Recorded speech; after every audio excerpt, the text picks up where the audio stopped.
نحمده ونصلي على رسوله الكريم أما بعد فقد قال الله سبحانه وتعالى في كلامه القديم والفرقان الحميد أعوذ بالله من الشيطان الرجيم بسم الله الرحمن الرحيم إن الله اصطفى لكم الدين فلا تموتن إلا وأنتم مسلمون صدق الله العظيم.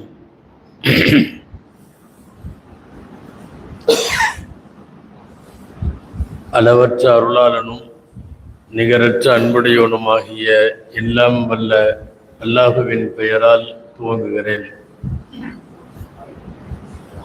அருமை நாயகம் முஹம்மதுர் ரசூலுல்லாஹ் ஸல்லல்லாஹு அலைஹி வஸல்லம் அவர்களின் மீதும் நற்பாக்கியங்கள் நிறைந்த அவர்களுடைய உம்மத்தின் மீதும் குறிப்பாக இந்த மஜ்லிஸில் வீற்றிருக்கக்கூடிய நம் அனைவர் மீதும் எல்லாம் வல்ல அல்லாஹுவின் நல்லருள் என்றென்றும் நிறைவாக உண்டாவதாக. ஆமீன்.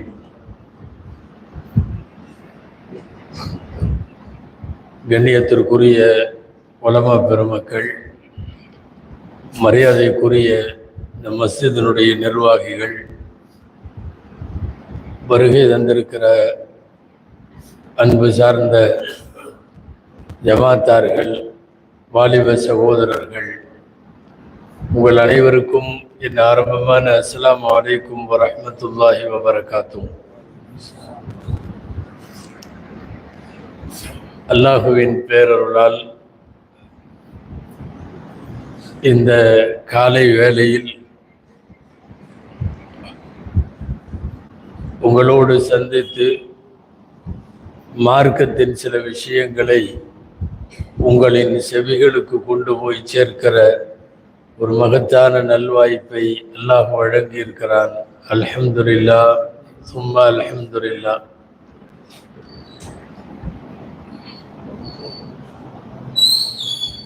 பொதுவாக வாலிபர்களை பற்றி பேசுவதற்காக, இளைஞர்களை பற்றி பேசுவதற்காக நிறைய இடங்கள்ல நாங்க போய் உட்காருவோம்.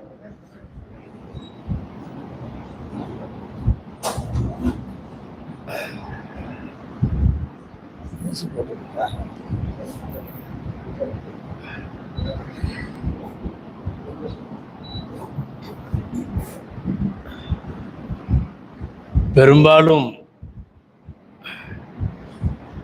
வாலிபர்களை பற்றி பேசுவதற்காக நாங்கள் போய் அமருகிற நிறைய மஜ்லிஸ்கள்ல வெறும் வெள்ளதாடியா உட்கார்ந்துருப்பாங்க. ஃபுல்லா பார்த்தா வயசானவங்களா இருப்பாங்க. அல்லாஹ்வுடைய கிருபையில இங்க இருக்கக்கூடிய உலமாக்களுடைய முயற்சியால இங்க பூரா வாலிபர்கள், அதுவும் ஞாயிற்றுக்கிழமை காலையில வாலிபர்கள் 8 மணிக்கு வந்து உட்கார்றதுங்கிறது பெரிய விஷயம். இன்றைய வாலிபர்களுடைய மைக்கு சரியா இல்லை, சவுண்ட் தான்.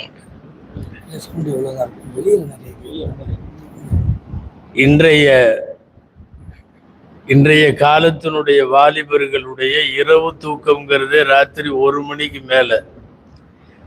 இதுல காலையில எந்திரிச்சு கொண்டு வந்து இங்க மஜ்லிஸ்ல உட்கார்றது, உட்காத்தி வைக்கிறதுங்கிறது ஒரு பெரிய விஷயம். அல்லாஹ் இந்த மஜ்லிஸை கபூல் செய்வானாக. யார் யாரெல்லாம் இதுக்குன்னு சிரமப்பட்டு இந்த மஜ்லிஸ்ல உட்கார்ந்துருக்காங்களோ அல்லாஹ் அவர்கள் அனைவருக்கும் எல்லா நலன்களையும் வழங்குவானாக என்று நான் ஆரம்பமாக துஆ செய்து கொண்டு ஒரு சில விஷயங்களை மாத்திரம் இந்த காலை நேரத்தில் உங்களோடு நான் பகிர்ந்து கொள்ள வேண்டும். எல்லாம் வல்ல அல்லாஹு ஜல்ல ஷானஹு தஆலா பயன் தரும் விஷயங்களை பேசவும் கேட்கவும் தொடர்ந்து அது குறித்து சிந்திக்கவும் வரும் நாட்களிலே செயலாற்றவும் அல்லாஹ் அருள் புரிவானாக. ஆமீன். அன்பான வாலிபர்களே, உங்களுக்கு அடிப்படையாக நம்முடைய ஆழ்மனதில் பதிய வைக்க வேண்டிய ஒரு செய்தி. உலகத்தினுடைய ஆகச் சிறந்த ஒரு மார்க்கத்திற்கு நாமெல்லாம் சொந்தம். எத்தனை கோடி கொடுத்தாலும் கிடைக்கப் பெறாத பெறுதற்கரிய பேரு இஸ்லாம் என்கிற பேர். தீனுல் இஸ்லாம் மனிதர்கள் உருவாக்கிய மார்க்கம் அல்ல. இஸ்லாம் இறைவன் உருவாக்கிய மார்க்கம். இதனுடைய சட்டதிட்டங்கள் அல்லாஹுவால் உருவாக்கப்பட்டது. உலகத்தில் இருக்கக்கூடிய மார்க்க அறிஞர்களோ மனிதர்களோ யாரும் அமர்ந்து இஸ்லாமிய சட்டங்களை வகுக்கவில்லை. ஒரு இறைவனை வணங்க வேண்டும் என்றும் அவன் வழிகாட்டியாய் நமக்கு அனுப்பி வைத்த அருமை தூதர் நாயகம் ஸல்லல்லாஹு அலைஹி வஸல்லம் அவர்களை பின்பற்ற வேண்டும் என்பதும் இஸ்லாத்தினுடைய கொள்கை கோட்பாடுகளும் இதுவெல்லாம் அல்லாஹ் ஏற்பாடு செய்து கொடுத்தது. இந்த உலகத்தில் என்ன வேண்டுமானாலும் இழக்கலாம், இஸ்லாத்தை இழந்துவிடக்கூடாது. ஒரு மிகப்பெரிய நம்முடைய பாரம்பரியமான சொத்து இஸ்லாம் என்பது. அந்த அடிப்படையில் தீனுல் இஸ்லாம் இந்த மண்ணில் சுமார் 200 கோடி பேர் இன்றைக்கு பின்பற்றுகிற மார்க்கம். உலகத்தில் நடக்கக்கூடியவர்கள் 4 ஒருத்தர் முஸ்லிம். இது இன்னமும் வேகமாகி கொண்டே போகிறது. உலக அளவில் பல்வேறு நாடுகளில் இஸ்லாமிய வாசமே இல்லாத நாடுகள் எல்லாம் கூட இப்போது வேகமாக இஸ்லாத்தை நோக்கி படையெடுக்க துவங்கி இருக்கிறார்கள். அப்படிப்பட்ட ஒரு அற்புதமான மார்க்கத்திற்கு நாம் எல்லாம் சொந்தம் இஸ்லாம். குர்ஆனின் பல இடங்களில் அல்லாஹ் சொல்லுகிற ஒரு செய்தி, இன்னல்லாஹ் அஸ்தஃபா லக்குமுத்தீன், அல்லாஹ் உங்களுக்கு இந்த மார்க்கம் தீனுல் இஸ்லாம் என்பதை தேர்ந்தெடுத்திருக்கிறான். ஃபலா தமூதுன்ன இல்லா வஅன்தும் முஸ்லிமூன், நீங்கள் மௌத்தானாலும் முஸ்லிமாக மௌத்தாகணும். திரும்ப திரும்ப குர்ஆன் சொல்லுகிற செய்தி. எனவே நம்முடைய அடிப்படை பாடம் தீனுல் இஸ்லாமை விட நாம் பெற்ற எந்த பாக்கியமும் பெரிதல்ல. யாரு செஞ்ச நல்ல துவாவோ, யாரு செய்த நல்ல காரியமோ நாம் கேட்காமலேயே நம்மை அல்லாஹ் முஸ்லிமாக பிறக்க வைத்தான். நம்ம யாரும் துவா செய்யல. ஆனால் ஒரு முஸ்லிமான தாய் தந்தைக்கு பிறக்கக்கூடிய பெரும் பாக்கியத்தை அல்லாஹ் கொடுத்தான். நாம் பெற்றிருக்கிற பாக்கியத்தில் தீனுல் இஸ்லாம் ஆக நம்பர் 1. நாம் அடிப்படையாக பதிய வைத்துக் கொள்ள வேண்டிய முதல் செய்தி இது. 2வது செய்தி, இந்த உலகத்தில் நமக்கு வழிகாட்டியாய் முன்னோடியாய் அமைய பெற்றிருக்கிற நபிகள் நாயகம் ஸல்லல்லாஹு அலைஹி வஸல்லம் போல் உலகத்தில் எந்த தலைவரும் இல்லை. அப்படி வாழ்ந்தவர்களும் யாரும் இல்லை. உலகத்தில் ரொம்ப அபூர்வமான தலைவர் அருமை நாயகம் ஸல்லல்லாஹு அலைஹி வஸல்லம். பிறந்த குழந்தை பிறந்ததிலே இருந்து கபருக்கு போகிற வரை அதனுடைய வாழ்வின் எல்லா கட்டங்களிலும் வழிகாட்டியவர்கள் நாயகம் ஸல்லல்லாஹு அலைஹி வஸல்லம். கைருல் ஹதி ஹதியு முஹம்மதின் ஸல்லல்லாஹு அலைஹி வஸல்லம் என்று நமக்கு சொல்லித் தருவார்கள் பெருமக்கள். இந்த உலகத்தின் ஆகச் சிறந்த நடைமுறை நபிகள் ஸல்லல்லாஹு அலைஹி வஸல்லமுடைய நடைமுறை. நாயகம் ஸல்லல்லாஹு அலைஹி வஸல்லம் என்னவெல்லாம் செய்தார்களோ, எப்படி சாப்பிட்டார்களோ, உடுத்தினார்களோ, உறங்கினார்களோ, பேசினார்களோ, பழகினார்களோ, நடைமுறை வாழ்க்கையில் கலந்துரவாடினார்களோ, அவர்களின் குடும்ப வாழ்க்கை, அரசியல் வாழ்க்கை, சமூக வாழ்க்கை எல்லாத்திலையும் உலகத்திலே அவர்களை விட ஒரு சிறந்த ரோல் மாடலான ஒரு தலைவர் உலகத்தில் இல்லவே இல்லை. இது யாருக்கு தெரியுதோ இல்லையோ, முஸ்லிம் சமுதாயத்திற்கு இந்த 2 அடிப்படையும் புரிய வேண்டும். 2 அடிப்படை. நம்பர் 1, நான் பெற்றிருக்கிற இஸ்லாம் போல் பாக்கியத்திற்குரியது வேற எதுவும் இல்லை. நான் பெற்றிருக்கிற தலைவராக இருக்கிற அருமை நாயகம் ஸல்லல்லாஹு அலைஹி வஸல்லம் போல் உலகத்தில் எந்த தலைவரும் இல்லை. இந்த 2 விஷயத்தை புரிந்ததற்கு பின்னால் நான் உங்களுக்கு சொல்லுகிறேன், இந்த மார்க்கத்தில் எதுவெல்லாம் அனுமதிக்கப்பட்டிருக்கிறதோ, எதுவெல்லாம் ஹலாலோ அவைகளெல்லாம் அழகானவை, அர்த்தமுள்ளவை, அறிவுக்கு பொருந்துபவை. எதுவெல்லாம் இந்த மார்க்கத்தில் தடை செய்யப்பட்டிருக்கிறதோ அது அசிங்கமானது, அருவருப்பானது, ஆபாசமானது. ஹலால்களெல்லாம் அழகானவை, ஹராம்கள் எல்லாம் அசிங்கமானவை. இந்த மார்க்கத்தில் தடுத்து அடுக்கப்பட்டிருக்கிற எதுவாக இருந்தாலும் நீங்க என்ன வேண்டுமானாலும் எடுத்துக் கொள்ளுங்கள். ஒரு குடிப்பழக்கம், போதை பழக்கம், ஒரு வட்டி, ஒரு விபச்சாரம், ஒரு கொலை கொள்ளை, ஒரு சூனியம், இது அத்தனையும் ஆக அசிங்கமானது. உலகத்துல ஒரு முஸ்லிமாக இருக்க வேண்டும் என்கிற அவசியம் இல்லை. நடுநிலை சிந்தனையோடு யாராக இருந்தாலும்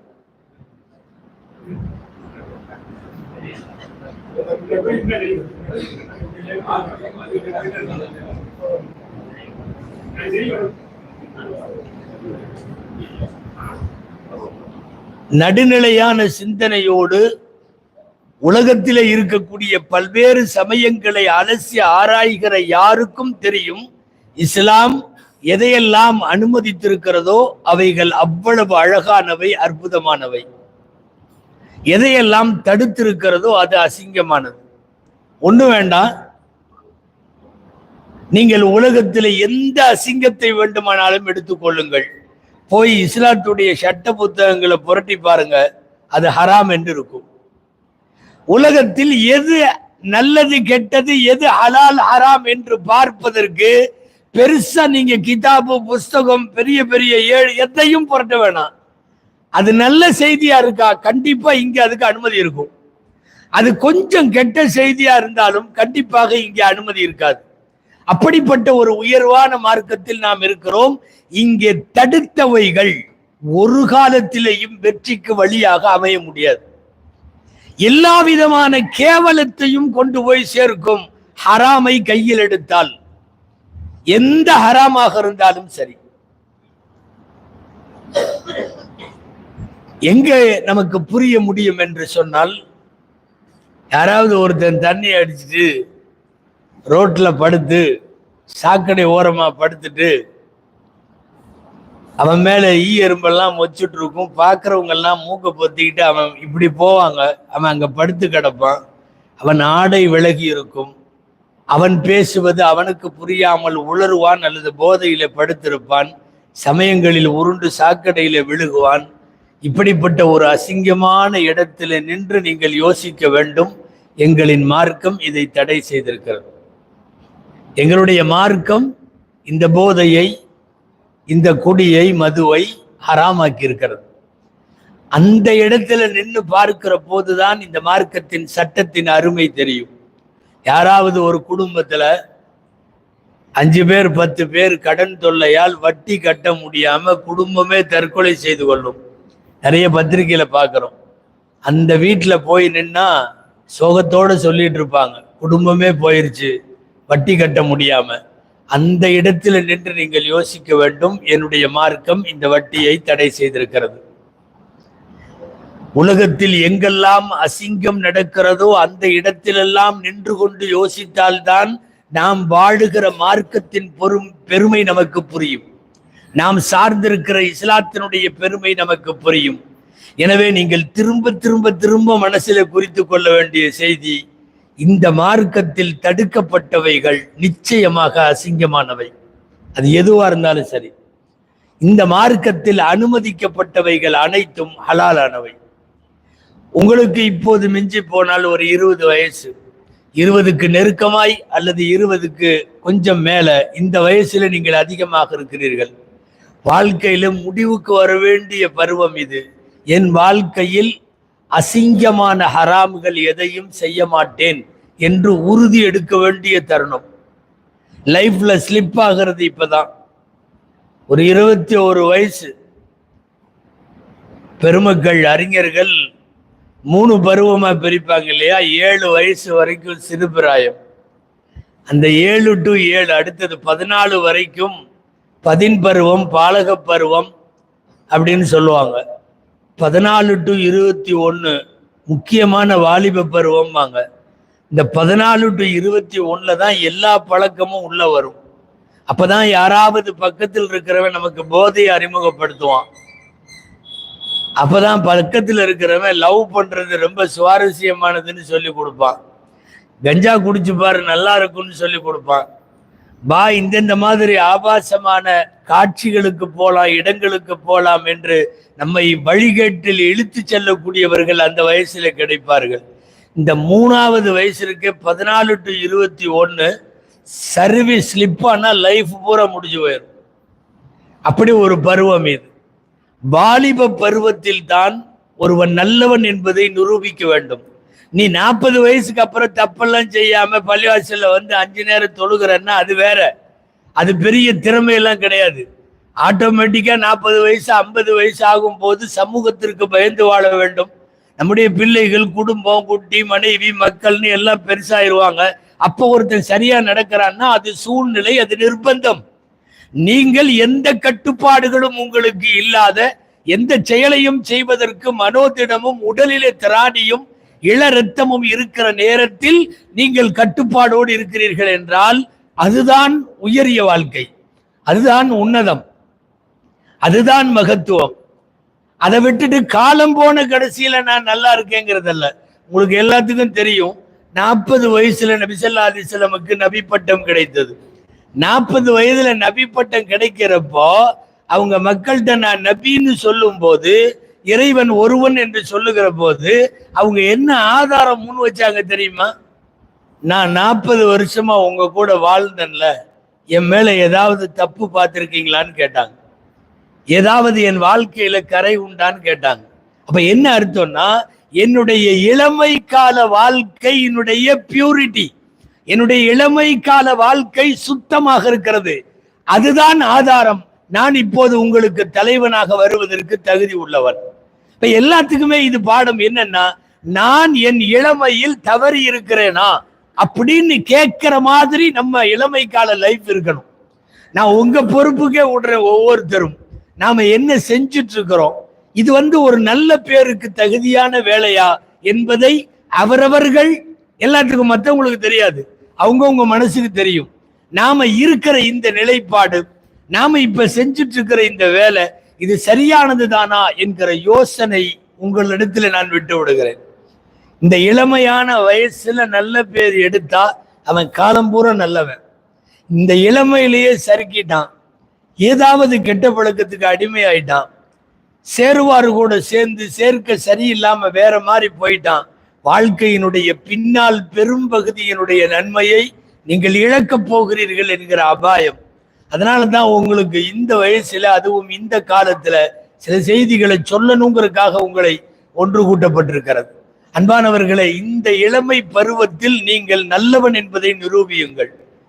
உங்க மனசுக்கு நல்லவனாரீங்க, உங்க குடும்பத்துக்கு நல்லவனாரீங்க, நீங்க வாழ்ற மஹல்லா, உங்களை சுற்றி உள்ள முஸ்லிம் சமுதாயம், இவர்களுக்கெல்லாம் நல்லவங்களாயிருங்க.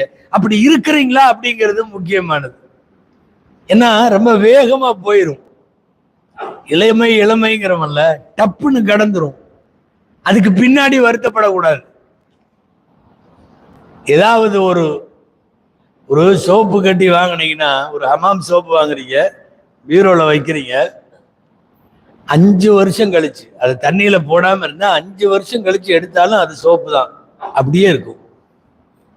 ஒரு 500 ரூபா நோட்டு பீரோல வச்சிருந்தீங்க, 5 வருஷம் கழிச்சு எடுக்கிறீங்க, அப்பவும் அது 500 ரூபா நோட்டு தான், கடையில கொடுத்தா செல்லும்.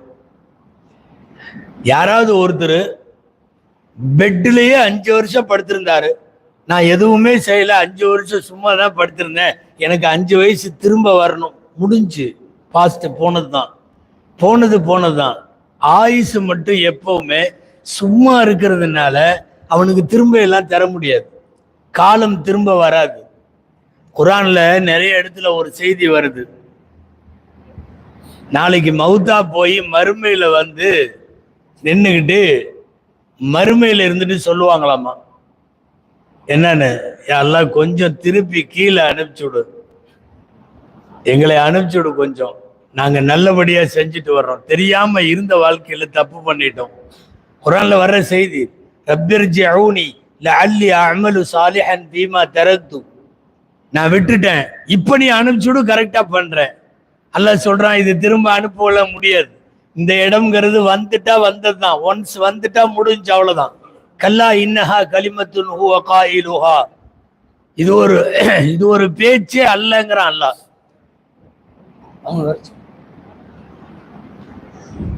இது ஒரு பேச்சே அல்ல என்று சொல்லுகிறான் அல்லாஹு தஆலா. நாளைக்கு போய் மறுமையில நின்றுட்டு திரும்ப வர முடியாத இடத்தில் அல்லவா பேசுகிறோம். அதனால இந்த பருவத்தை கடந்ததற்கு பின்னால் என் வாலிபம் போயிருச்சேன்னு சொல்லி ஏங்கக்கூடியவர்கள் நிறைய பேர், ஏராளமான பேர். அதனால இந்த பருவத்தை தாண்டியதற்கு பிறகு நீங்கள் கவலைப்படுவதை விட, இந்த பருவத்தை தாண்டியதற்கு பிறகு நீங்கள் வருத்தப்படுவதை விட, நீங்கள் உங்களுடைய இருக்கிற இந்த இளமை பருவத்திலேயே என்ன செய்ய வேண்டும் என்பதை மிக முக்கியமாக நாம் சரியாக முடிவெடுக்க வேண்டிய தருணம். அன்பானவர்களே, காலம் கடந்து போய் விட்டதற்கு பின்னால் இன்னைக்கும் நிறைய நீங்க வயசான பெரியவங்கள்ட்ட இன்னைக்கும் கேளுங்க, அவங்க வாழ்க்கையில இளமையில மிஸ் பண்ணதை பத்தி பேசுவாங்க. நமக்கும் அப்படி ஒரு சூழல் எந்த காலத்திலும் அமைந்து விடக் கூடாது என்பதற்காகத்தான் உங்கள்கிட்ட பேசுறோம். ஒரு கதை சொல்லலாம்னு நினைக்கிறேன். குட்டி கதை கேள்விப்பட்டிருப்பீங்க. ஃப்ரெண்டுகள்லாம் சேர்ந்து எங்கேயோ ஃபாரின்ல ஒரு கட்டடத்துல தங்கியிருந்தானா.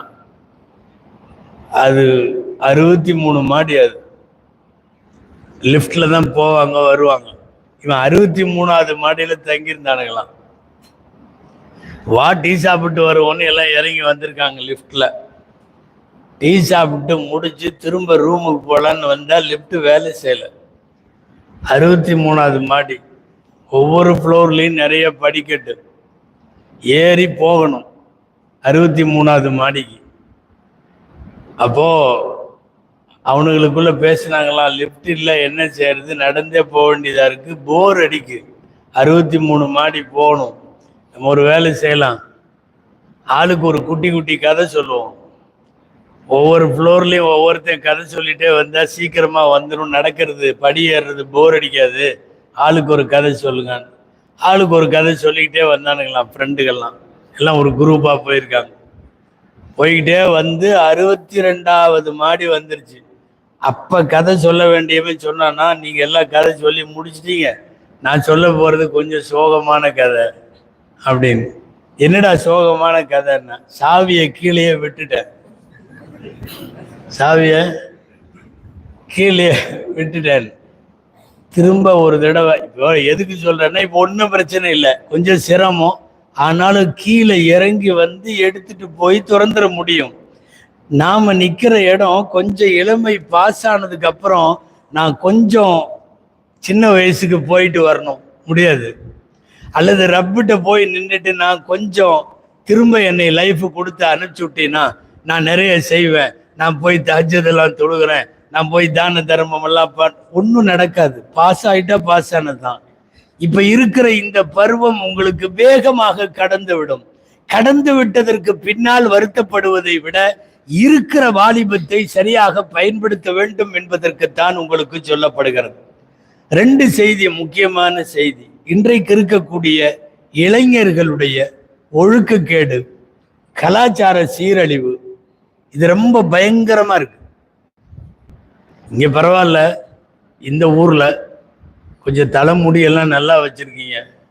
நான் சென்னையில் இருக்கேன், முள்ளம்பன்றி மாதிரி முடி வச்சிருக்கான். தலை முடி பார்த்தீங்கன்னா அது என்னமோ அப்படி நட்டுக்கிட்டு நிற்கிது.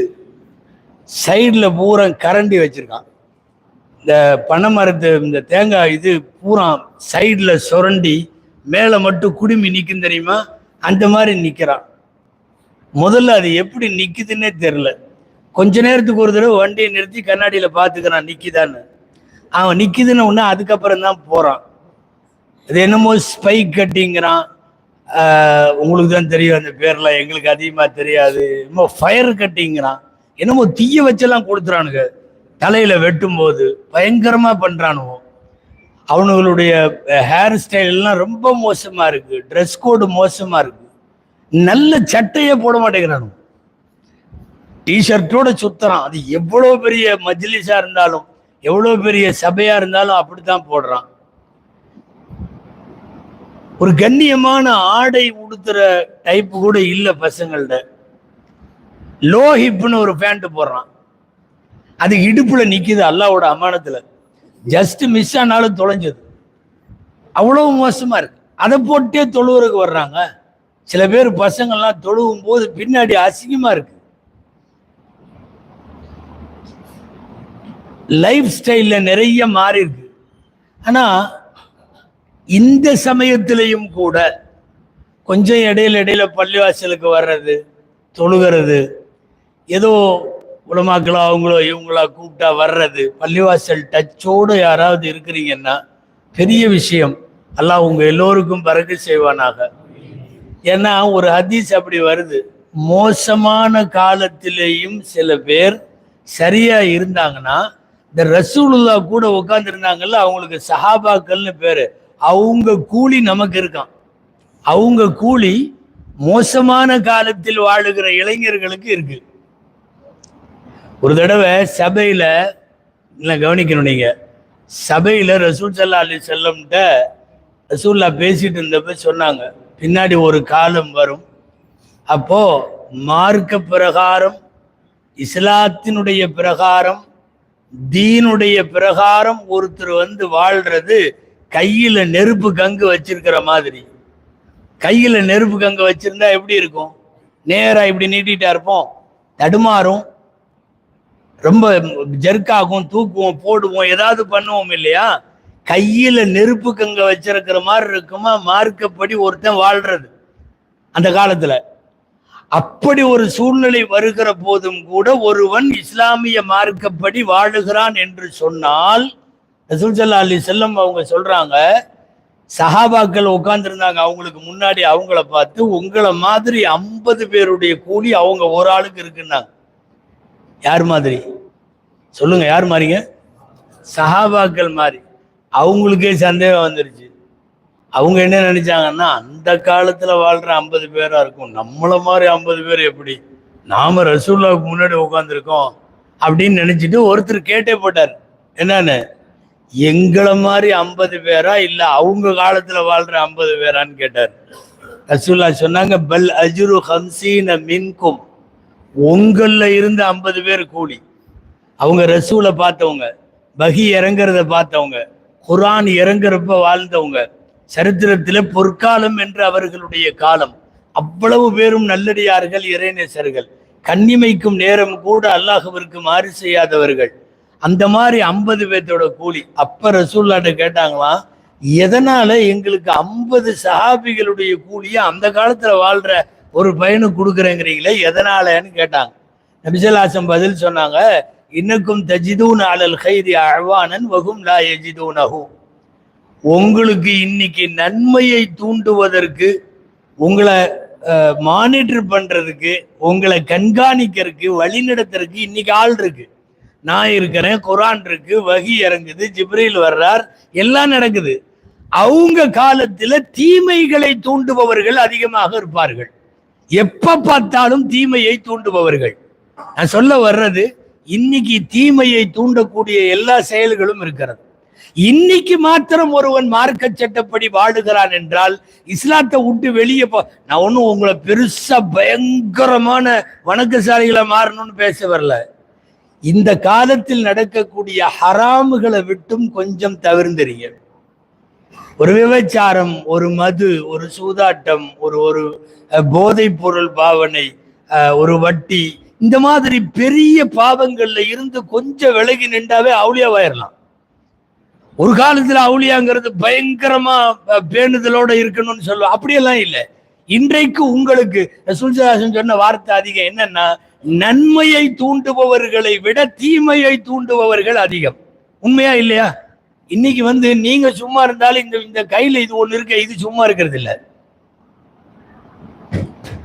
நம்ம சொல்ல போனா பசங்க நல்லா தான் இருக்கானோ, இந்த நாசமா போவானுங்க, அவனுங்களே கெடுத்துறானோ. ஃப்ரெண்ட் ஆப்பில் நீங்கள் பதிவு செய்து விட்டீர்களாங்கிறான், சும்மாவே உட்கார விட மாட்டேங்கிறான். போர் அடிக்கிறதா? எங்கள் பெண்கள் உங்களோடு பேச காத்திருக்கிறார்கள். அவ என்னத்துக்கு நம்மோட பேசுறா? அவ என்ன நமக்கு மாமியா மச்சியா? சும்மாவே இருக்க விட மாட்டேங்கிறான். இந்த ஆப்பில் உங்களிடம் 5 ரூபாய் கூட இல்லையா? உங்களிடம் 10 ரூபாய் கூட இல்லையா? உடனடியாக வாருங்கள், இரவு முழுக்க உங்களோடு உரையாடுவதற்கு நாங்கள் இருக்கிறோம். நீ என்னத்துக்கு பேசுற? அவன் பையன் நல்லா தாங்க இருக்கான், இவனுக்கு ஒவ்வொன்னா அனுப்புறான். நீங்கள் இந்த ஆப்புக்குள்ள வாருங்கள், அந்த ஆப்புக்குள்ள வாருங்கள், விடிய விடிய உங்களோடு பேசுவார்கள், விடிய விடிய பேசுவோம், விடிய விடிய பேசி பேசி உங்க வாழ்க்கையை நாசமாக்குவாங்கன்னு அர்த்தம். எனவே தீமையை நாலா பக்கமும் தோன்றான். இன்னைக்கு பசங்க குடியிருக்கிறதே இன்ஸ்டால தான் குடியிருக்கான் நிறைய பேர். அதை விட்டு அப்பப்ப வெளியே வந்து சாப்பிட்டு திரும்ப உள்ள போயிடுறான், கொஞ்ச நேரம் தூங்கிட்டு திரும்ப உள்ள போயிடுறான். இன்ஸ்டால அக்கௌண்ட் இல்லாத யாராவது இருக்கீங்கன்னு சொல்லுங்க பாப்பலாம். ரொம்ப ரேரா இருக்கும் அல்லது தெரியலையா இருக்கும். எல்லாம் மாண்டுகள்லாம் உள்ள இருக்கு. 7th 8th படிக்குது, அதுக்கு ஃபேஸ்புக்கில் அக்கௌண்ட்டு, இன்ஸ்டால அக்கௌண்ட்டு, அது என்னென்னத்தையோ பார்க்குது, பேசுது, அனுப்புது. முதல்ல எல்லாம் ஒரு காலத்துல உங்களுக்கு தெரியும், ஒரு 10 வருஷத்துக்கு முன்னாடி எல்லாம் என்னன்னா, இந்த தெருவில் இருக்கிறவன் பக்கத்து தெருவில் உள்ள பொண்ணை லவ் பண்ணிடுவானோ அப்படிங்கிற மாதிரி எல்லாத்துக்கும் ஒரு பயம் இருந்துச்சு. இந்த தெருவில் இருக்கிறவன் பக்கத்து தெருவில் உள்ள இந்த இன்ஸ்டா ஃபேஸ்புக் எல்லாம் இளவு வந்து அவன் இத்தாலியில உள்ள பொண்ணோட பேசிட்டு இருக்கான், பிலிப்பைன்ஸ்ல உள்ளவளோட பேசிட்டு இருக்கான். சென்னையில இன்னைக்கு நிறைய கல்யாணம், மாப்பிள்ளை எங்க அப்படின்னா மாப்பிள்ளை சென்னை, பொண்ணு எங்கன்னா பிலிப்பைன்ஸ். எங்கடா பிலிப்பைன்ஸ்? வம்ச வழியா ஏதாவது தலைமுறை அங்க இருக்கா அப்படின்னா இல்ல, நாங்க ஃபேஸ்புக் மூலமா இன்ஸ்டா மூலமா 2 பேரும் பழகி எங்களுக்குள்ளன்னு. இதுவரை 2 பேரும் சந்திச்சது கூட இல்லை. 2 குடும்பம் என்ன, கோத்திரம் என்ன, யாரு என்ன, நல்லவங்களாக்கு ஒன்றும் தெரியாது. விடிய விடிய 2 பேரும் பேச வேண்டியது, கடைசியில் வாழ்க்கை ஒப்பந்தத்துக்கு தயாராகிறான். நான் சொல்ல வர்றது, தீமையை தூண்டக்கூடிய சக்திகள் நாலா பக்கமும் இருக்கிறது. நன்மையை தூண்டுறதெல்லாம் ரொம்ப ரேர். இங்க இருக்கிறவங்க எல்லாம் சேர்ந்து உங்களை பள்ளிவாசலுக்குள்ள ஒரே ஒரு நாள் காத்தால உட்கார வைக்கலாம். ஆனா டெய்லி உங்களை பிடிச்சி இழுத்து கொண்டு போய் அவன் உட்கார வச்சிட்டு இருக்கானே. எல்லா விதமான அக்கிரம செயல்கள் அனைத்தினுடைய தொகுப்பாக இன்றைக்கு நம்மளை சுத்தியும் நடக்குது.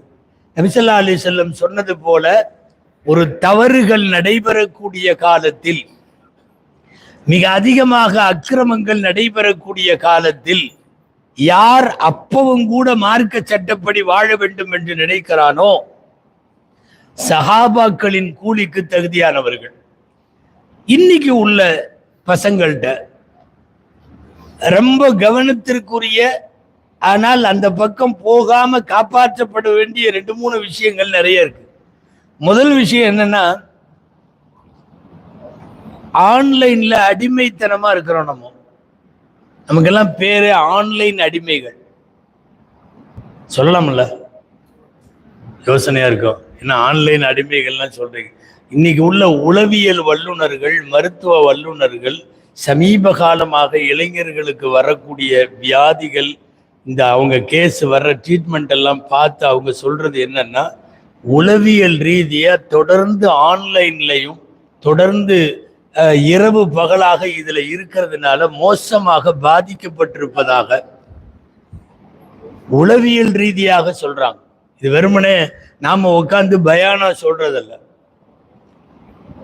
இன்னைக்கு இருக்கக்கூடிய இளைஞர்களுக்கு மிக அதிகமா வர நோய், அவன் உளவியல் வல்லுநர்கள், சைக்காலஜி ப்ரொஃபசர்ஸ் ஐஏடின்னு ஒரு நோய் சொல்றான்.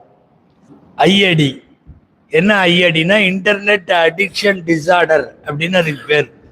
ஐஏடினா என்னங்க? Internet addiction disorder. இந்த வியாதியில எக்கச்சக்கமான பேர். என்னன்னா இது ஒரு விதமான சைக்காலஜி ப்ரொஃபசர் சொல்றது, வர்றவன் பூராமே அதுல தான் இருக்கான். நீங்க அதனால என்ன சம்பந்தம்னு நினைக்கலாம்.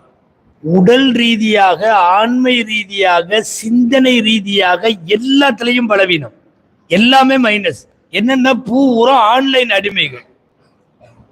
பாப்பா உனக்கு அத்தா இல்ல, அம்மா இல்ல, மனைவி இல்ல, ஃப்ரெண்ட்ஸ் இல்ல, வீடு இல்ல, சோறு இல்ல, எல்லாம் ஓகே. இதை மட்டும் புடுங்கினீங்கன்னா அவன் தாங்க மாட்டான்.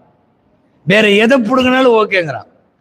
உனக்கு சோரிசடையெல்லாம் நமக்கு, என் மஹல்லாவுக்கு, என் ஊருக்கு, என் சமுதாயத்திற்கு இவ்வளவு செய்வேன்னு பெருசா யோசிக்கலாமே.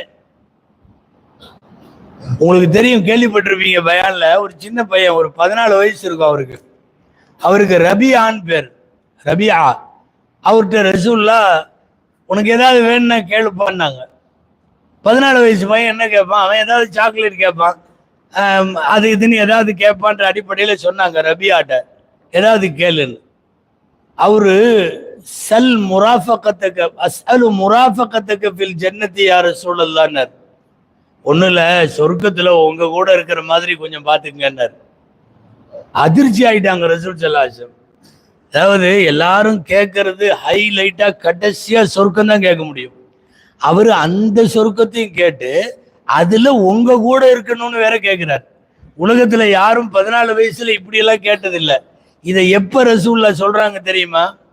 வேற ஒருத்தர்கிட்ட வெளியூர்ல இருந்து வந்தார் ஒருத்தர், ஒரு சீஃப் கெஸ்ட் வீட்டுக்கு வந்திருந்தார், கெஸ்ட் விருந்தாளி.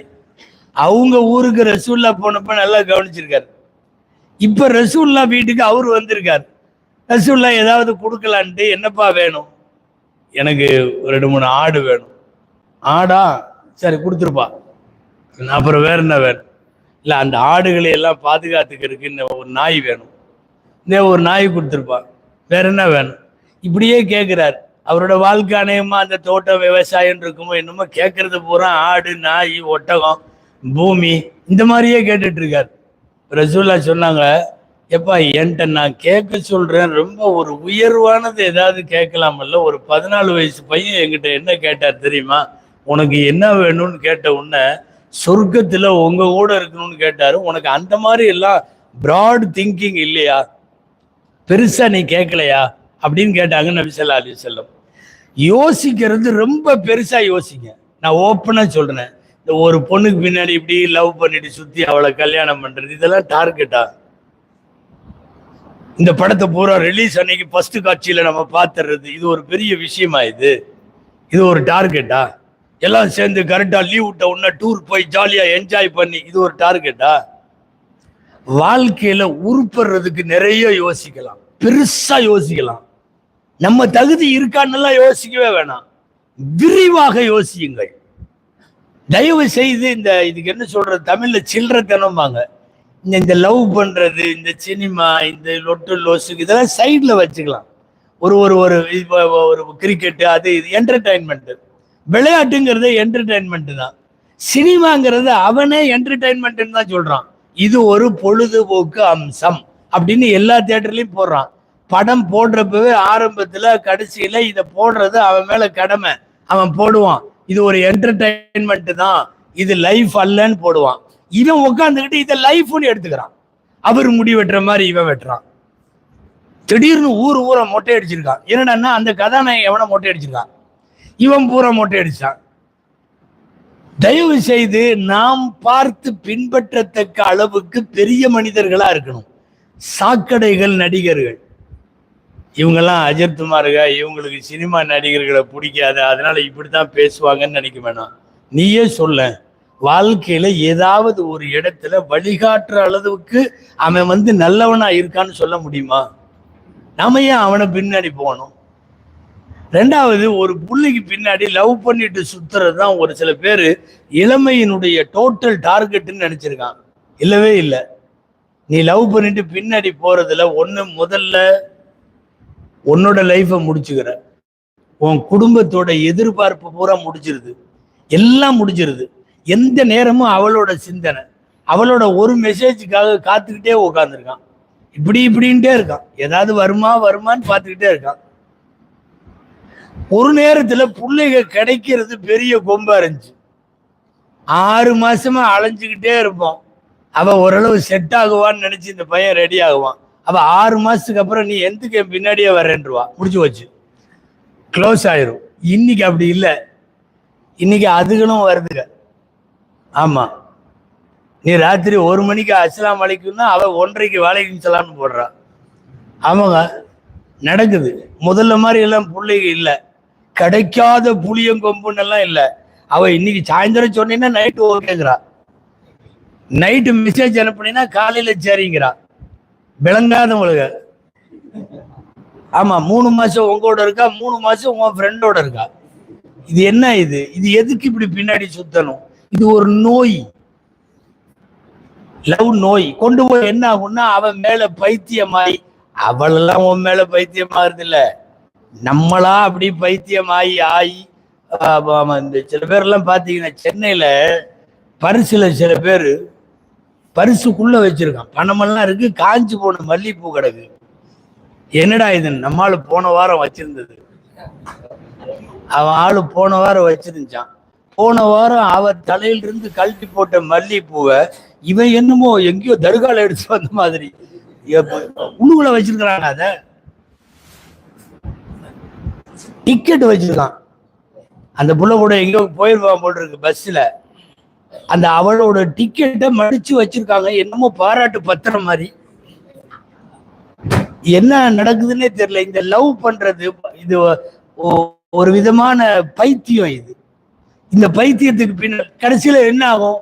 குடும்பம் அது இது எல்லாம் விட்டு அவன் ஏதாவது சொல்லிடுவான்.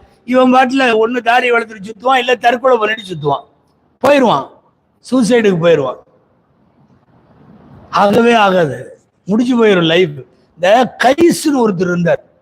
கைஸ் நீங்க கவனிக்கணும், தாபீன்களுடைய காலம், சஹாபாக்கள் காலத்திலிருந்து ஒரு 100 வருஷம் இருக்கும். எல்லாம் புனிதர்கள் வாழ்ந்தது. பெரிய அறிவாளி, கிரேட், அவ்வளவு ஒரு பெரிய இன்டலெக்சுவல், அறிவு ஜீவி. ஆட்சியாளர்கள்லாம் ஆலோசனை கேட்பாங்க. அந்த அளவுக்கு இருந்த மனுஷன். ஒரே ஒரு புள்ள வந்து முடிச்சிட்டாலே டோட்டலா. ஆமாங்க, லைலான்னு பேர் அவளுக்கு. லவ் பண்ண ஆரம்பிச்சா. மெதுவா லவ், பொதுவாகவே லவ் ஆரம்பத்துல ஒரு மாதிரி மனிதர் மாதிரி வரும், அப்புறம் பைத்தியம் மாதிரி மாறும். ஆமாங்க, அப்படியே அடிக்ட் ஆகி ஒரு மாதிரி ஆகி கடைசியில் அவர் பேர் மஜ்னூன்னு மாறிடுச்சு. அவர் கைஸுங்கிறவர் இல்லை. எந்த அளவுக்கு ஆயிட்டாரு தெரியுமா? நாட்டோட ஹலீஃபாட்ட போனார். முதல்ல எல்லாம் ஹலீஃபா இவர்கிட்ட ஆலோசனை கேட்பார், நான் எப்படி பண்ணணும்னு எல்லாம். இன்னைக்கு இவன் பொம்பளை பின்னாடி போன ஆரம்பிச்ச உடனே என்ன ஆயிடுச்சுன்னா, இந்த ஆள் ஒரு தடவை போனார். அங்க போய் ஆட்சியாளர்கிட்ட, ஆட்சியாளர் கேட்டார், என் ஆட்சியெல்லாம் எப்படி இருக்கு? நல்லா இருக்கு, நீ வந்து நாட்டை பூரா என்னோட லைலாவுக்கு எழுதி கொடுத்தீங்கன்னா ஓரளவு விளங்கும். யாருக்கு எழுதி கொடுக்கணுமா? மனைவிக்கு. இந்த இவனுக்கெல்லாம் இந்த பைத்தியத்துல தான் இருப்பானுங்க. நாயோட காலை பிடிச்சி, ஒரு நாயோட காலை பிடிச்சி முத்தம் கொடுத்துட்டு உட்காந்துருக்கான். எவனோ பாக்குறவன் சொன்னா, நான் உனக்கு மஜ்னூன்னு கரெக்டா தான் பேர் வச்சாங்க. மஜ்னூன்னா பைத்தியம்னு அர்த்தம். லூசா இருக்கிற நாயோட காலை பிடிச்சி முத்தம் கொடுத்துட்டு உட்காந்து. அவன் சொன்னா, நீ தான் லூசு, நான் ஏன் முத்தம் கொடுக்குறேன்னு உனக்கு தெரியாது. என் ஆளோட வீட்டு வழியா நேத்து போயிட்டு வந்துச்சு. எது? அவன் ஆளு வீட்டு வழியா நாய் நேத்து போயிட்டு வந்துச்சான். அந்த நாயோட காலம் முத்திட்டு இருக்கிறான்.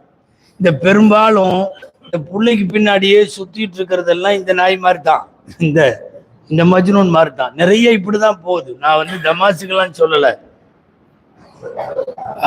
உலமாக்களுக்கு எல்லாம் தெரியும். நாங்க நஃபாயிஸ்னு ஒரு கிதாப் ஓதுவோம் 4வது வருஷத்துல. அதுல வரும், இந்த லைலா மஜ்னூனை பத்தி வருது. பூரா பாடல்கள், அது இது காவியம், இலக்கியத்துக்காக இலக்கணத்துக்காக அந்த பாட்டுலாம் வரும். அதுல வருது, சுவரை முத்தம் கொடுத்துட்டு இருப்பான், சவுத்தை பிடிச்சு. என்னப்பா சுவரை முத்தம் கொடு? ஜிதாரி வதல் ஜிதாரி தல்லாஹி யாலபியா தில்காயி குன்னலனா லைலாய மின் குன்னம் லைலா மினல் பஷரி. செவுத்த முத்தம் கொடுப்பான். யாருக்கு போய் திட்டினதுன்னு சொல்லுவான், நீ தாண்டா லூசு, நான் செவுத்துல முத்தம் கொடுக்கல, செவுத்துக்குள்ள ஒருத்தி இருக்கிறா அவ வீட்டுல, நான் அவளை முத்தம் கொடுக்குறேன். வர்றான், வழியில மான்கள்லாம் இருக்கும். இந்த மான்கள்கிட்ட போய் கேட்பான், கொஞ்சம் இங்க வாங்கலேன், கொஞ்சம் இங்க வாங்கலேன், லைலா உங்கள உள்ளவளா இல்ல மனுஷர்ல உள்ளவரா? தல்லாஹி யா லபியா தில்கா, காட்டு மான்களே, லைலாய மின் குன்ன அம் லைலா மினல் பஷரி. லைலா உங்க கூட்டத்துல, மான் கூட்டத்துல உள்ளவளா மனித கூட்டத்துல உள்ளவளா? என்னன்னா, லவ் பண்றவன் பைத்தியக்காரன் ஆயிடுறாங்கிறது தான் நான் சுருக்கமா சொல்ல வர்றேன்.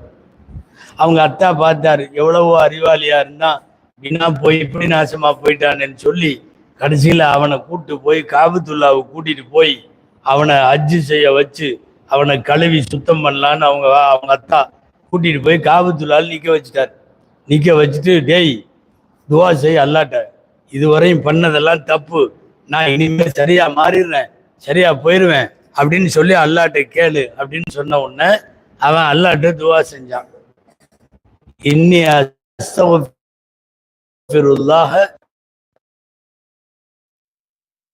லைலாய, யாரெல்லாம் எல்லா பாவத்தையும் மன்னிச்சிரு, ஆனா அந்த லைலா மேட்டை மட்டும்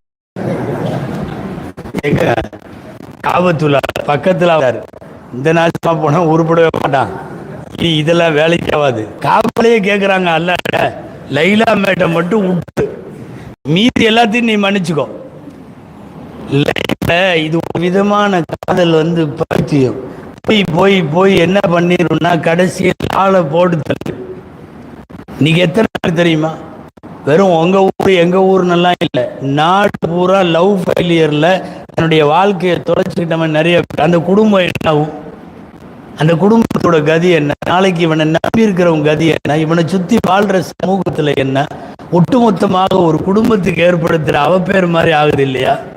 அதாவது லைஃப்ல எவ்வளவு மோசமான கடைசிக்கு போனாலும் சரி, தற்கொலையை முடிவா எடுக்கக்கூடாது. வாழ தெரியாதவன், சிந்திக்க தெரியாதவன், அவனுக்கெல்லாம் பண்ற கோழைத்தனமான முடிவு சூசைடுங்கிறது. எவனோ எதுக்கோ பண்ணிக்கலாம் இந்த உலகத்துல. உங்களுக்கு இந்த இள வயசு நான் சொல்றேன், தயவு செஞ்சு அல்லாஹ் ரசூலோட ஒரு டச்சில் இருங்க, பள்ளிவாசலோட ஒரு டச்சில் இருங்க, உங்க குடும்பத்து பெரியவர்களோடு, உங்க பகுதியில் உள்ள இமாம்களோடு, உலமாக்களோட ஒரு டச்சில் இருங்க. ஒருவேளை நீங்க ஏதாவது மிஸ் ஆகி போனாலும் உங்களை அவங்களாம் இழுத்து பிடிப்பாங்க. உங்கள் குடும்பம் உங்களை இழுத்து பிடிக்கும். உங்களை வழிநடத்தக்கூடிய உங்களுடைய ஆசிரியர்கள் இழுத்து பிடிப்பாங்க. நீங்க இவங்க டச்செல்லாம் இல்லாம தூரமாகும் போது தப்பான முடிவுக்கு நிறைய போயிடுறீங்க. அல்லாஹ் தான் எனக்கு எல்லாம் என்று ஒரு சிந்தனை உனக்கு வந்துருச்சுன்னா நீ மௌத்தா போக யோசிக்க மாட்ட. உலகத்துல எவனோ தற்கொலை பண்றான். சென்னையில் பைபாஸ் சர்ஜரி பண்ற டாக்டர் செரியன் ஒருத்தர், கேள்விப்பட்டிருப்பாங்க நிறைய, ஓப்பன் ஹார்ட் சர்ஜரி. அவன்லாம் என்னமோ கோழியா இருக்கிற மாதிரி ஹார்ட் சர்ஜரி பண்ணுவார். அவ்வளவு 14வது மாடியிலிருந்து தொப்புன்னு விழுந்தாந்தால் ஒரு சீட்டு மட்டும் எழுதி வச்சுட்டு நான் மௌத்தா போகிறேன். ஒன்றும் இல்லை, மனசுக்கு விரக்தி வரும்போது எடுக்கிற மோசமான முடிவு. அவன் குடும்பம் கதறி அழுகுது, அந்த செரியனை உள்ள இழந்த நிர்வாகம் கதறி அழுகுது. என்னன்னு தெரியலை, மனசுக்குள்ளே போட்டு புதைச்சி. மனசில் உள்ளதை நீ அல்லாட்ட சொல்லு, மனசில் உள்ளதை உன் வீட்டில் சொல்லு, மனசில் உள்ளதை உங்கள் ஆசிரியர்கள், உங்கள் பள்ளிவாசலில் இருக்கிறவங்க, இந்த மாதிரி உள்ளவங்கள்ட்ட பேசு. அதை விட்டு போட்டு டப்புன்னு ஒரு நிமிஷம் முடிவு எடுக்கிறதில்ல. இப்போ ஒரு 15 நாளைக்கு முன்னாடி சுமார் 80 நாட்டில் அந்த ஆள் நகைக்கடை வச்சிருக்காரு.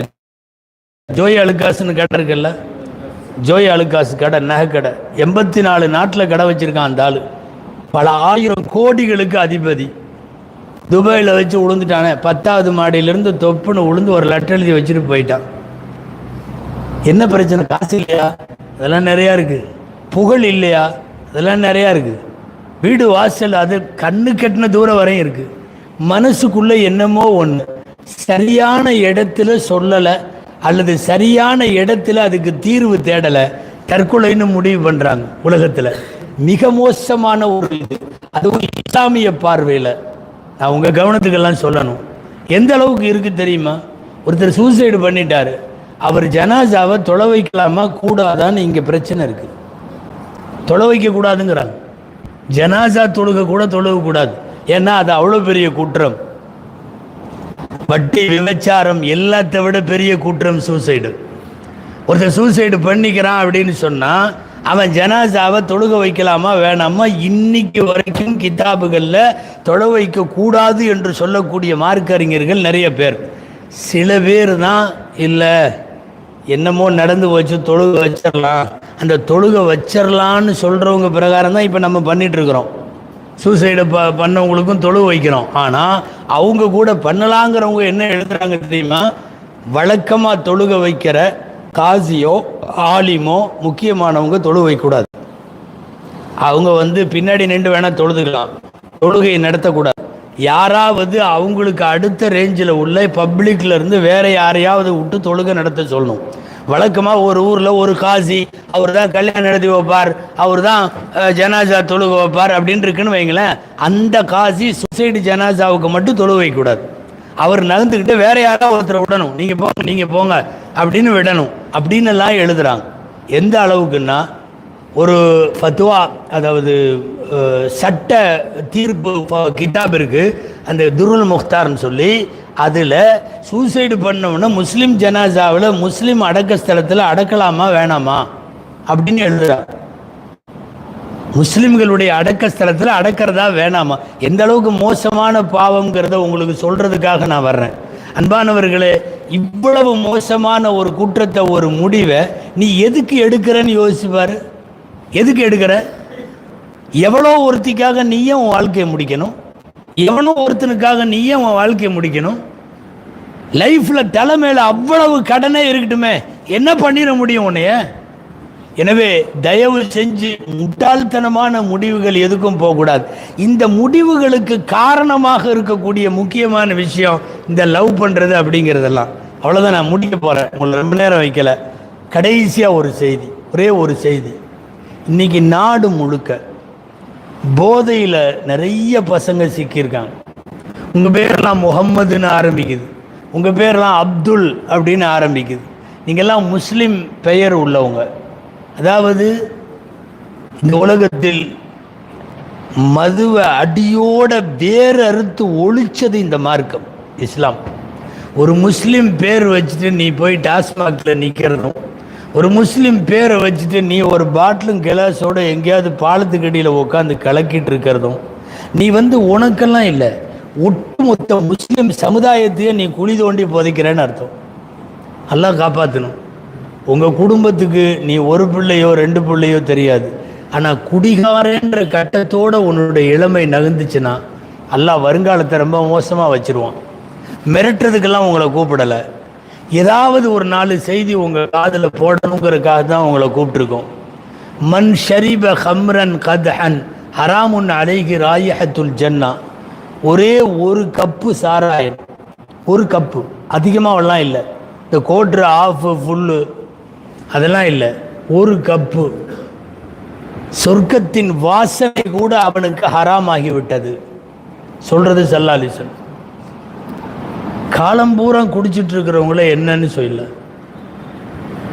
வாரத்துக்கு ஒரு நாள் அல்லது மாசத்துக்கு ஒரு நாள் அல்லது பேச்சுலர்ஸ் டே, இந்த ஏதாவது செலிப்ரேஷன், பர்த்டே, இந்த மாதிரி ஃப்ரெண்டுக்கு திருமணம், எந்த நேரத்திலையும் ஒரு சொட்டு கூட நம்ம வாயில் போகக்கூடாது. கஞ்சாவில் உச்சகட்டத்தில் இன்னைக்கு தமிழ்நாடு இருக்கிறது, குறிப்பாக தமிழ்நாட்டில் முஸ்லீம் சமுதாயம் இருக்கார். சொல்கிறதுக்கு வெக்கக்கேடாக இருக்குது, மைக்கு வெளியே வேறு போயிட்டுருக்கு. ஆனால் கசப்பாக இருந்தாலும் சொல்லித்தான் ஆகணும். முஸ்லிம்கள் அதிகமாக குடியிருக்கக்கூடிய பகுதிகளில் 25 வயதுக்கு கீழே உள்ளவர்களில் பெரும்பாலும் 100க்கு 22 பேர் சொல்கிறாங்க, உளவுத்துறை சொல்லுது. அப்படின்னா 4ல் ஒருத்தன், 100க்கு 22 பேர்னா என்னங்க? 4ல் ஒருத்தன் கஞ்சாவுக்கு அடிமை. ரயில்வே ஸ்டேஷனில் நிற்கிறான், பாலத்தில் நிற்கிறான், மரத்தடியில் நிற்கிறான், காட்டுக்குள்ளே நிற்கிறான், என்னமோ கையில் வச்சு தேய்க்கிறான், என்னமோ இதை பண்ணுறான், அதை பண்ணுறான், ஊசி போடுறான், மாத்திரை போடுறான். ஒன்றுமே கிடைக்கலன்னா ஏதோ சிறப்பு வாங்கி குடிக்கிறான், என்னென்னமோ பண்ணுறானுவோ. வேறு சில கிராம டயர் மாதிரி என்னத்தையோ போட்டு எரித்து அந்த புகையை அப்படி இது பண்ணுறான், தம் பண்ணுறான். என்னென்னா கிர்ன்னு ஒரு மாதிரி இவனுக்கு போதை ஏறணுமா, காலையில் ஒரு ஊசியை போட்டு ஒரு மாத்திரை போட்டு தான் போய் காலேஜ் பாடத்தில் உட்கார்றான். வாத்தியாரெலாம் 3 வாத்தியார் தெரிவார், காலையிலேயே போட்டு போனான்னா. இல்லை எதுக்கு இப்படி? நான் சொல்கிறது சின்னதுலேருந்து பெருசு வரையும். இந்த கூலிப்பு அது இதுன்னு எதையோ தொடங்குறானுங்க. ஆரம்பம் தொடங்குறப்போ அது வேகமாகி அந்த போதை பத்தாமல் எங்கேயோ போயிடுது. நான் சொல்கிறேன், உன்னை நம்பி உங்கள் தாயார் தகப்பனர் இருக்காங்க, உன்னை நம்பி உன் கூட பிறந்த அக்கா தங்கச்சிகள் இருக்காங்க. எதுக்காக இந்த போதை பழக்கம்? ஒரு நேரத்தில் வெத்தலை போடுறத கூட இந்த உம்மத்தில் திட்டினாங்களே. இல்லை, இப்போ நம்மளுடைய இங்கே இருக்கிற 60 வயசுக்காரங்களுடைய சின்ன இதை கேளுங்களேன். மாடு முட்டிருன்னு வெத்தலை போட விட மாட்டாங்க, ஒரு பாக்கு போட முடியாது, வெத்தலை போட முடியாது. இது என்ன மாதிரி? எவ்வளோ பெரிய சபையாக இருந்தாலும் இப்படின்றான், டபக்குன்னு ஒரு இழுத்து இப்படிங்கிறான். இந்த கபரு குழிக்குள்ள மண்ணு போடுற மாதிரி அதை வச்சுக்கிட்டு தான் அதுக்கப்புறம் தான் அவனுக்கு எல்லாம் விளங்குது. பூரா அப்படி போதையா. நல்லா கவனிக்கணும், ரொம்ப மோசமானது. அதுவும் போதைகளுக்கு அடிமை என்றால் நீ ஒரு சரியான முஸ்லீம் அல்ல, நல்ல பரம்பரையில் இதாக இல்லை. யாராவது இருந்தாலும் தயவு செய்து அதை விட்டு வெளியே வாங்க, வாழ்க்கையை முடிச்சிடும் அது. வெளியூரில் ஒருத்தர், நான் இதை சொல்லி முடிச்சிட்றேன், ஊரில் இருந்து புதுசாக முஸ்லீம் ஆனார். முதல் தடவையாக ரசூலுல்லாவை பார்க்க வர்றார். ஸல்லல்லாஹு அலைஹி வஸல்லம் பார்க்க வரும்போது ஏதாவது அன்பளிப்பு கொடுக்கணும். அன்பளிப்பு என்ன அன்பளிப்பு கொடுக்கலான்னு அவராக இன்னும் வரையும் ரசூலுல்லாவை பார்த்ததில்லை. அப்போ அவங்க ஊரில் கிடைக்கிற நல்ல ஒரு டின்னு நிறைய நல்ல ஹை குவாலிட்டி சரக்குன்னாவே பசங்களுக்கு சிரிப்பு வரும். இன்றைக்கி அப்படித்தான் பேசிட்டான். டீ சாப்பிட போகலாம் வர்றியான்னு கேட்குற மாதிரி சரக்கு அடிக்கலாம் வர்றியாங்கிறான். சாதாரணமாக பேசுகிறான். நீ எல்லாம் என்னடா ஃப்ரெண்டு, ஒரு கோட்டரு கூட தெரிலங்கிறான். இதெல்லாம் ரொம்ப சாதாரணமாக பழகிட்டானு. ஒரு டின்னு நிறைய மது வாங்கிட்டார். அவர் ஹை குவாலிட்டி சரக்கு வாங்கிட்டு வந்துட்டார். வந்து இறக்கிட்டார் ரசூலுல்லாஹ்க்கு முன்னாடி. அவருக்கு தெரியலை, அப்போ மது ஹராம் ஆயிடுச்சு. முன்னாடி ஹலாலாக இருந்துச்சு, அதாவது ஹலால் எல்லாம் யார் வேணாலும் குடிக்கலான் இருந்துச்சு. அல்லாஹ் தடுத்துட்டான். நிரந்தர தடை அவருக்கு தெரியல, வாங்கிட்டு வந்துட்டார். வந்த உடனே ரசூலுல்லாஹ் சொன்னாங்க, இறைவன் மது குடிப்பதை நிரந்தரமாக தடை செய்து விட்டான், இது ஹராம் அப்படின்னார். அடடே இப்போ என்ன பண்ணுறது, ரொம்ப ரிஸ்க் எடுத்து வாங்கிட்டு வந்தோமே. அவர் கடைசியில் அவர் சொன்னார், வந்தவர், சரி விடுங்க, நான் இது நல்ல சரக்கு நான் சேல் பண்ணிடுறேன், நல்ல விலைக்கு போகும். ரசூலுல்லாஹ் சொன்னாங்க, எதையெல்லாம் இறைவன் குடிப்பதற்கு தடை விதித்திருக்கிறானோ அது விற்கிறதும் ஹராம் தான். விற்கிறதும் ஹராம் தானே. இப்போ நாம் உதாரணமாக பன்றி இறைச்சி சாப்பிட்றதில்ல, சேல் பண்ணலாமா? கூடாது. எதையெல்லாம் குடிப்பது கூடாதோ அதை விற்கிறதும் கூடாதுன்ட்டாங்க. அப்புறம் பார்த்தாரு அவர், மண்டை கழுவி போய் நல்ல சரக்காச்சே, விலை கூட வாங்கியிருக்காரு.